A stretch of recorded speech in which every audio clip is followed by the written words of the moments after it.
코다라는 말 들어보셨나요?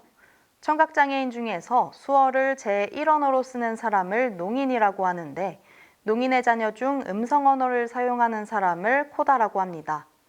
그런데 코다 가운데 수어로 능숙하게 소통할 수 있는 사람은 많지 않습니다. 청각장애에 대한 부정적 인식이 수어 학습을 가로막기 때문입니다. 손민주 기자가 취재했습니다. 한국 수어는 2016년 한국 수어언어법이 제정되면서 대한민국 공식 언어가 됐습니다.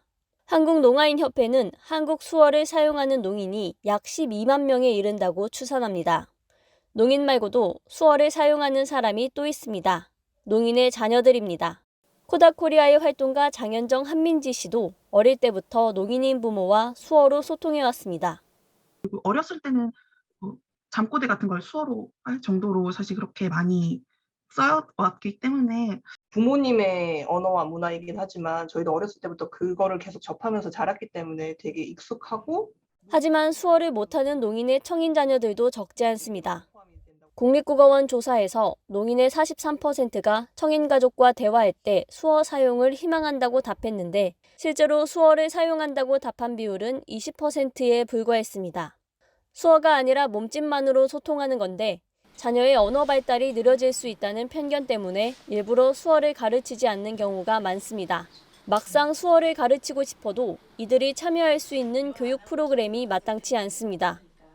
충북 제천의 경우 충북농아인협회 제천시지회에서 수어 교육을 실시하고 있는데 수준별로 4개 반만 있을 뿐 농인 부모를 둔 어린 학생들을 위한 별도 강의는 없습니다. 코다인 분들이 오셔서 수화를 배우신 그 비율은 한 20% 정도밖에 안 돼요. 가족들하고 서로 이제 홈사인을 통해서 알지만 그 외에 이제 뭐 자세하게 통역이 필요한 부분에 대해서는 이제 통역센터에 오히려 이제 농아분들이 의뢰를 해서 2016년 제정된 한국 수어언어법은 농인의 청인 가족을 위한 수어 교육을 마련할 의무를 국가에 부여하고 있습니다.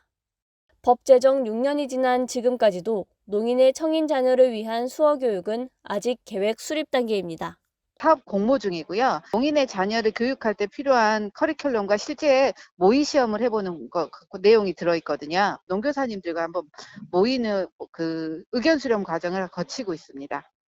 하지만 농인의 청인 자녀들에 대한 수어 교육 프로그램을 늘리는 것만으로 문제가 해결되기는 어렵습니다.